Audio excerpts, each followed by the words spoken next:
The waistband is next. I just feel it's fair to show you where we're going before we start, like I've done before, because as you can see, there's the underlap and the overlap, and we have the waistband with the edge stitching. So you can guess how much work this is going to be, so we should get busy. As you can see, I worked ahead here a little bit because we finished the fly front. So what I did before I continued is I overlocked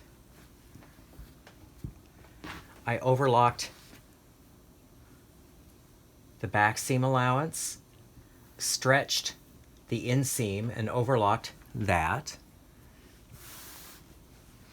I overlocked the hems front and back. I overlocked the seam allowances for the side, front and back. Overlocked the inseam on the front and overlocked the crotch seam. So that's the finishing I've chosen for this particular trouser.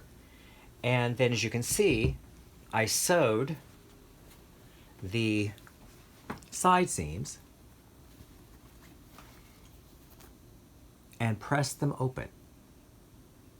Now, one thing you kind of have to do on this back pocket, I didn't want this to overlap there when I was pressing, so I took the machine basting out, and I will sew that machine basting back. And so one other little finishing thing that I want to do, let me get my hand in here. At the base of the pocket here, I'm just going to make a hand thread tack to tack that seam allowance down so it lies flat. Then once I've tacked these down and tacked this down, I can continue construction.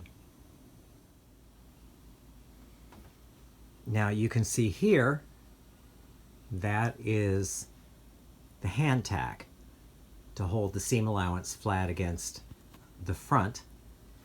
And so now, let me just open this out.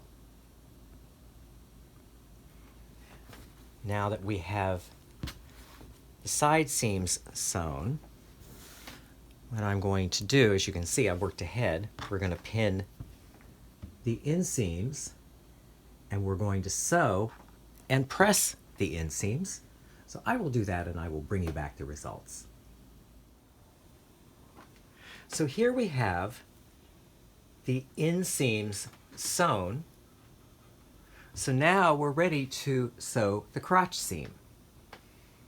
Now this is a little trick I learned years ago from some old tailors.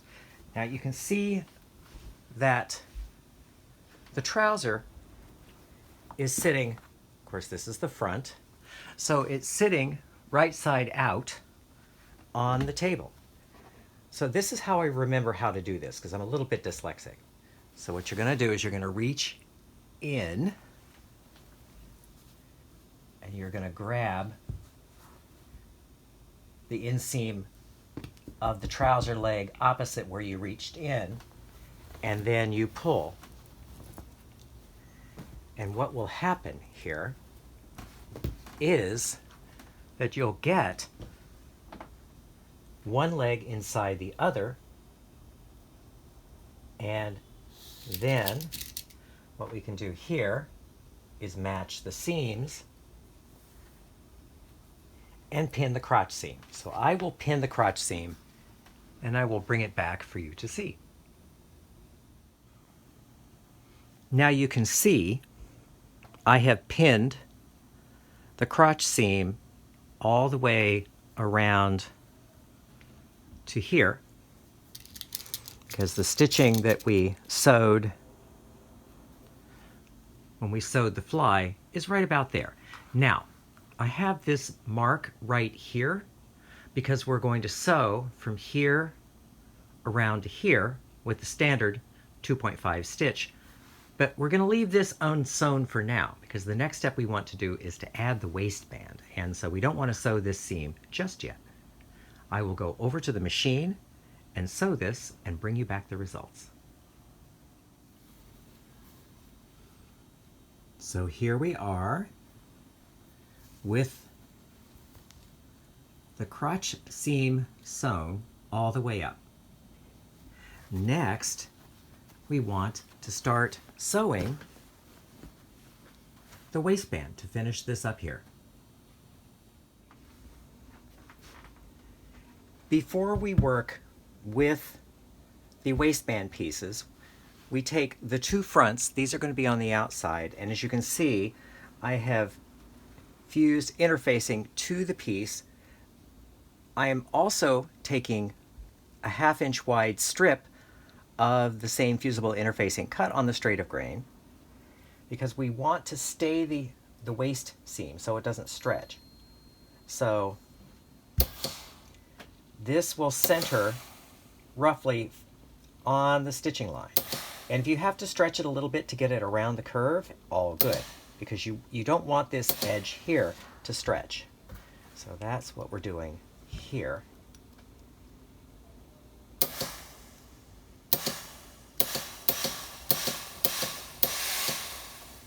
Because when you sew these to the other sides, the stitching will go through the fusible and it will stay the edge so it doesn't stretch. Give you a close. One more thing that we need to do before we go back to the work table, we want to sew a stay stitch 1/2 inch in, standard 2.5 stitch length, and then we want to press the seam allowances back, as you can see.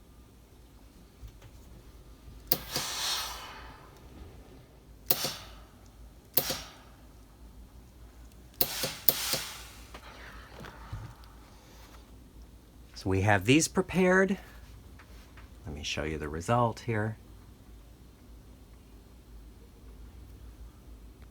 There you go. So this is going to be the inside of the waistband. These are prepared, so now let's go pin the two together. As you can see, I have this one pinned together. We're pinning the top waist edge of the two together. This is the front. This is the reverse. We will pin this together and sew. That's really our next step. I have found it's a little easier to sew this seam and turn it and press it before we actually set this onto the trouser.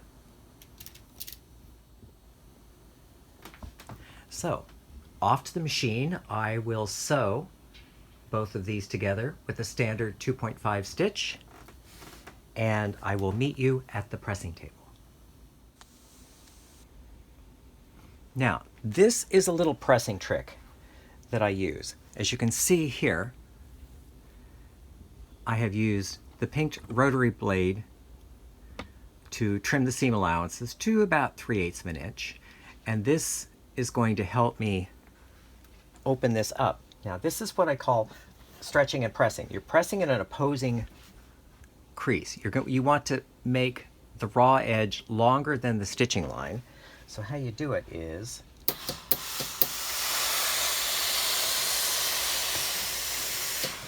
you pull it like so.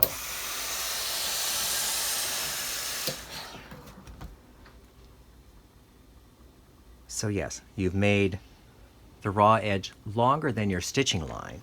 So from here, what we can do is we can come up onto the sleeve board,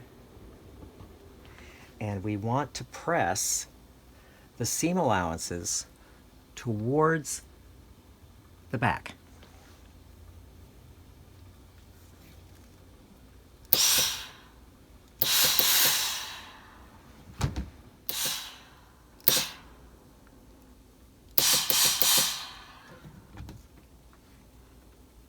So there we are. And now we press everything into position. Now, if I were working on a real pair of trousers, I would use a pressing cloth. But the object here is you want to favor it slightly. See how that rolls back ever so slightly? Favor that back by about 1/8 of an inch.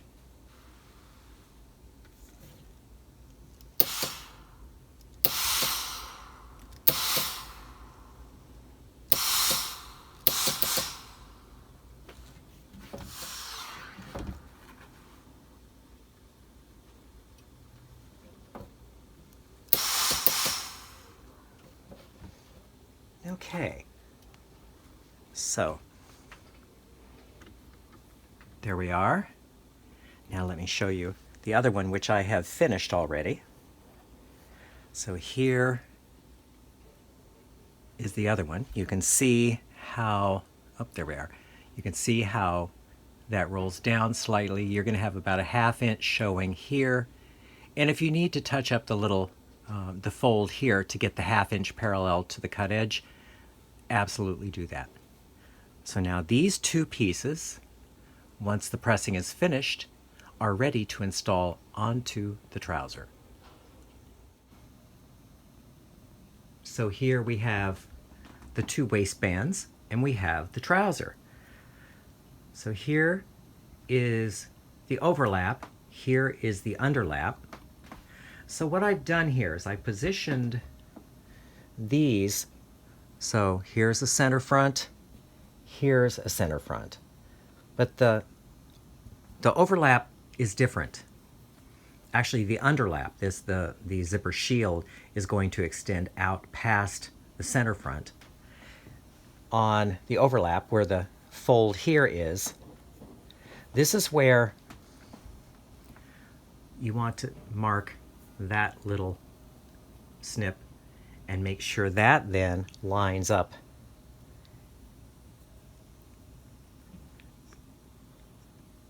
with the fold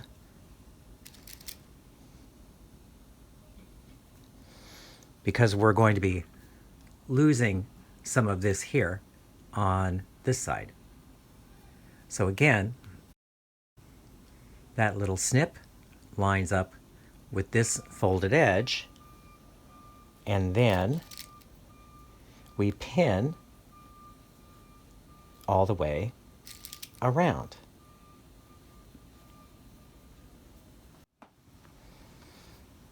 So as you can see, we've pinned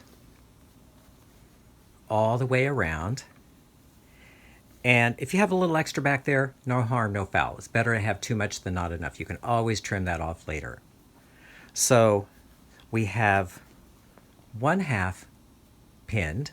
Now let's pin the other half.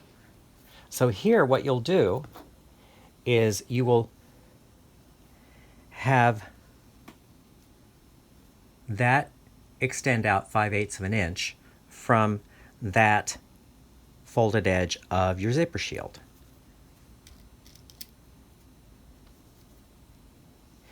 And then again,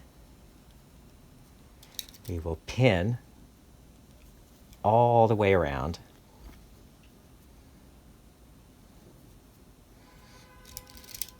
And I'll meet you at the other end when it's done. Okay, we're at the end. We have everything pinned. So our next step is the sewing machine. So first, we're going to be sewing the underlap side, and standard 2.5 stitch, 5/8 inch seam.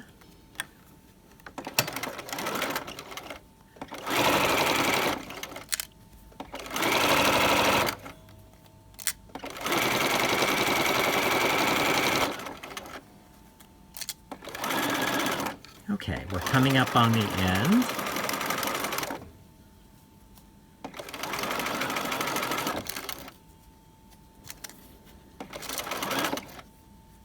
There we go. sew right off if you wish. Okay, so this is, we've sewn the underlap side. There's the zipper shield. That is roughly center front. Now, we're going to be sewing the overlap side. But to begin that stitching, we want to begin the stitching with the machine baste, and I'll show you why in just a moment. So again, machine baste 5.0, and you want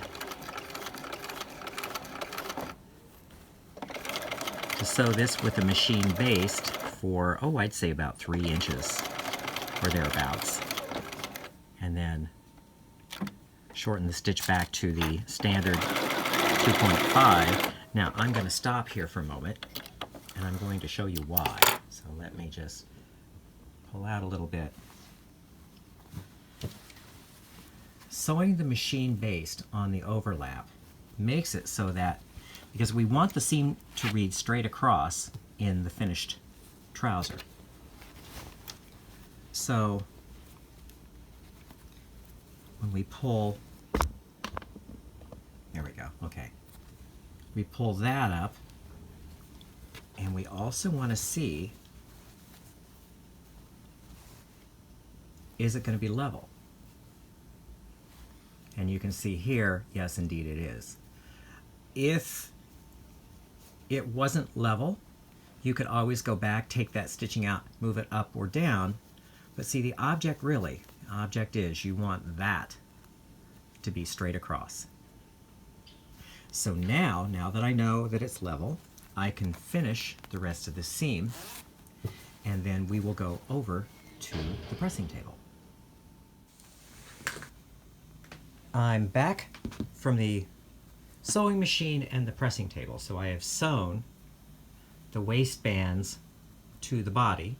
I have pressed the seam allowances to the waistbands. And so now, before I finish the ends, this is where I want to sew my edge stitching.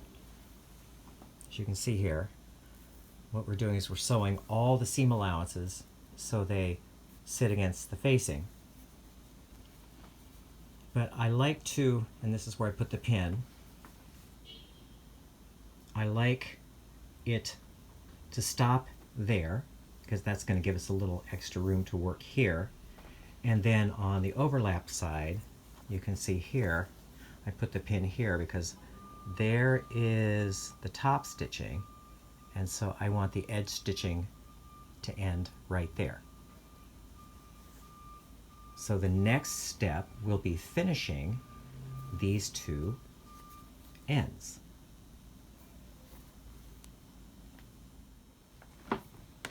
We'll work with the underlap first. So let me just zoom in here. So you can see here, that is our guide. That's really where we want our stitching line to go so that we can finish this.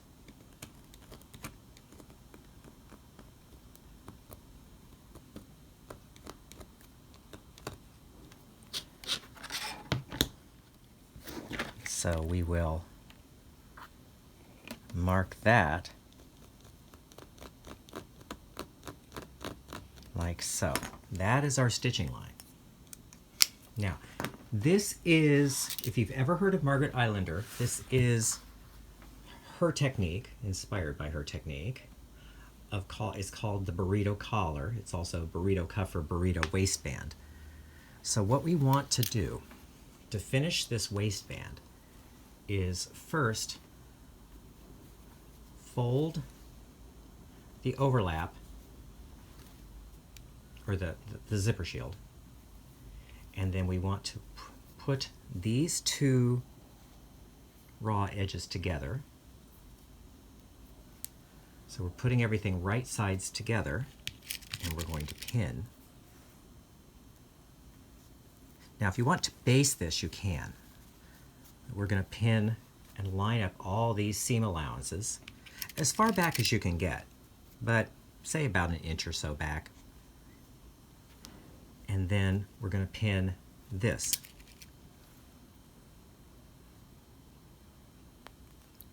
because I'm going to talk about it. Then we're going to go over to the machine and actually execute it.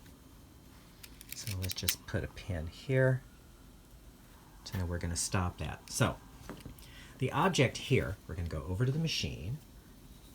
So we have all the layers inside. So it's going to look like this. Everything is contained within. You don't want to catch any of these layers when we sew this seam. We're going to sew from here down to here, down to here, and then along here. Now let's go over to the machine and look at that.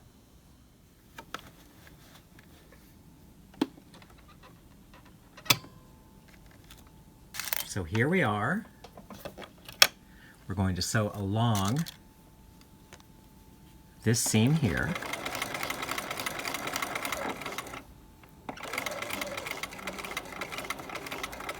And as we get to about 1/4 of an inch from where this drops off the corner, we're going to shorten the stitches to 0.75. You want a short stitch so you can clip. And then turn it, walk it 1 stitch, and then short stitches for about 1/4 of an inch, and then back to the standard 2.5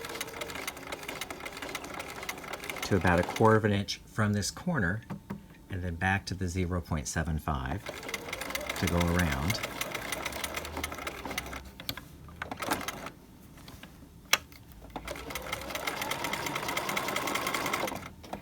There we are. Okay.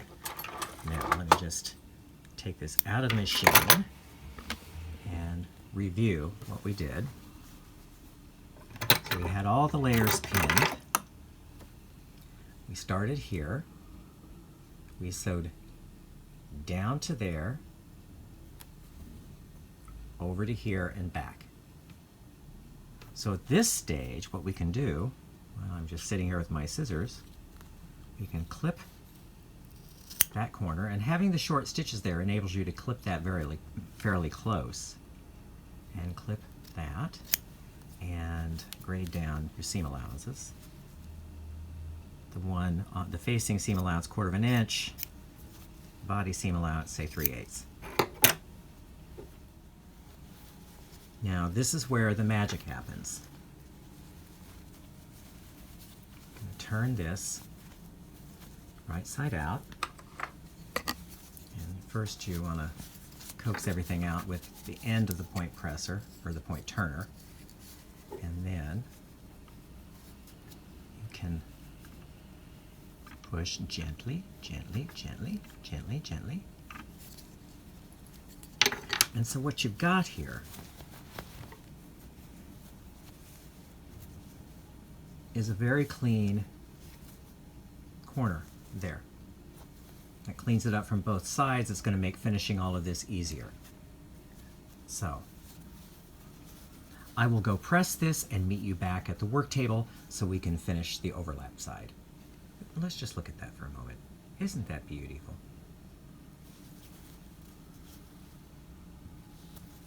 Okay, enough admiring. I'll meet you back at the work table. So we have this all pressed and pinned.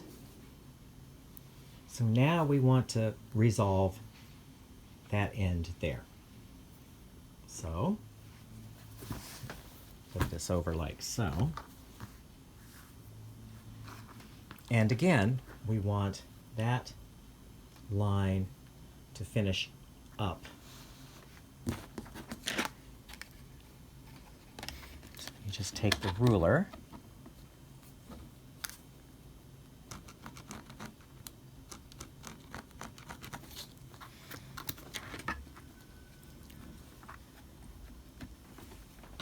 and connect that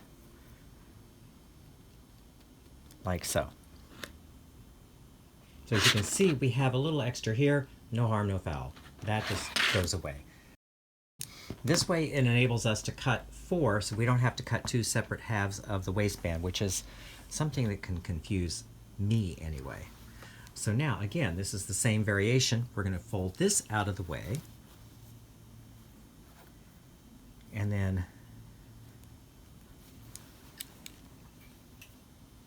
turn this back.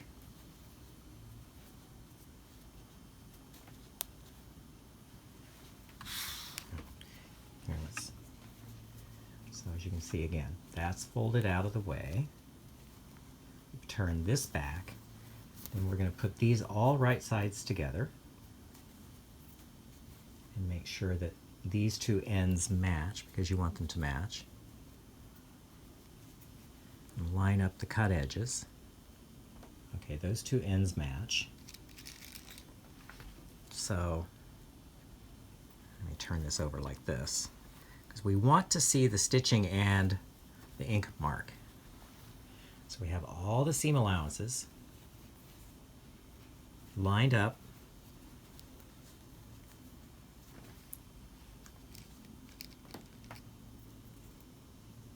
And I'm going to pin that.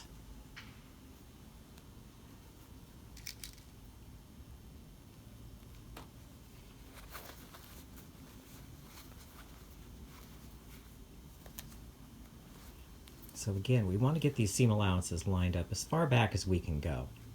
Maybe an inch, inch and a half will do it.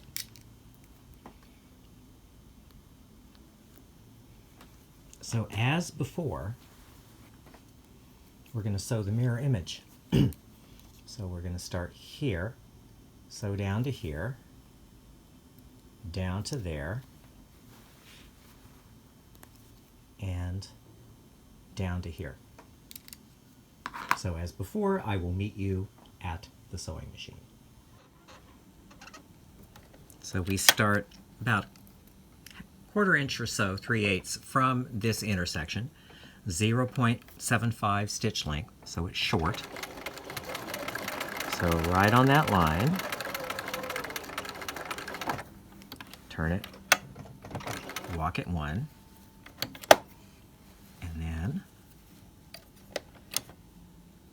sew along this line about 1/4 inch, and then go back to your regular stitch length, 2.5.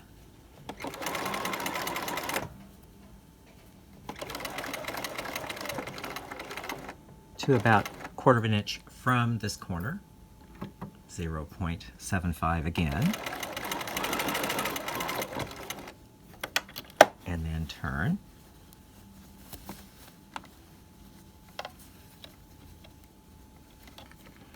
As you can see, this is a little bit ticklish, but you just have to be patient. And so again,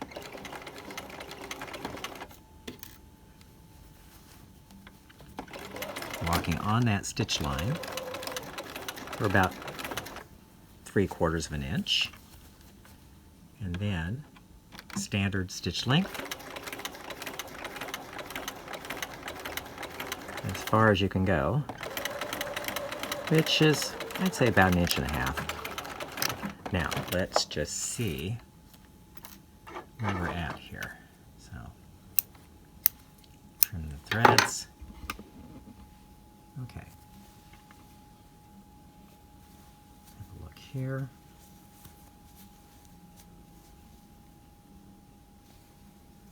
Yeah, that looks good. I'm okay with that. Okay, so now, again, this is why you like really sharp, good scissors and short stitches so you can trim close, and go about 5/8 of an inch here, and then clip that corner there.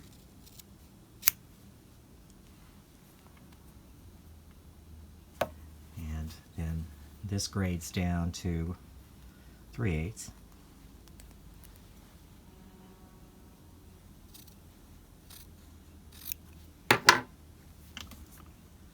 That's what that's going to look like. And as before, this is where the magic begins. So let me pull out a little bit. There. And dun dun dun dun dun dun dun. I always feel like I should have a drum roll sound effect for this. So you can go in there with your pinky finger if you need to.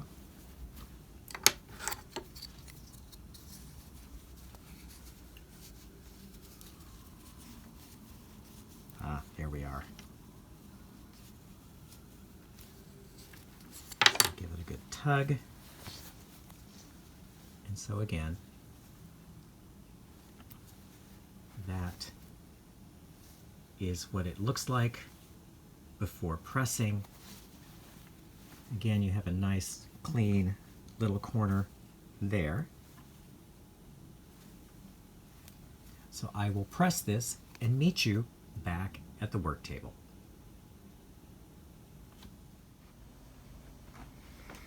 We're back from the pressing table. There is that side. There is that side. And I worked ahead to thread baste.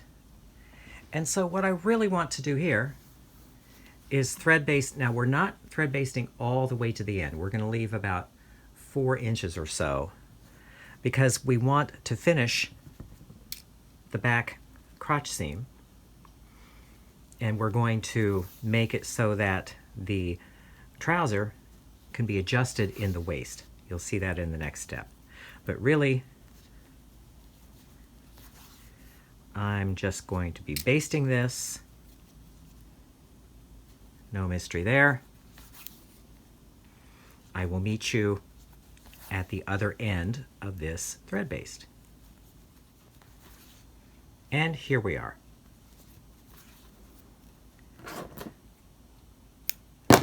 So, we have the trouser waistband in.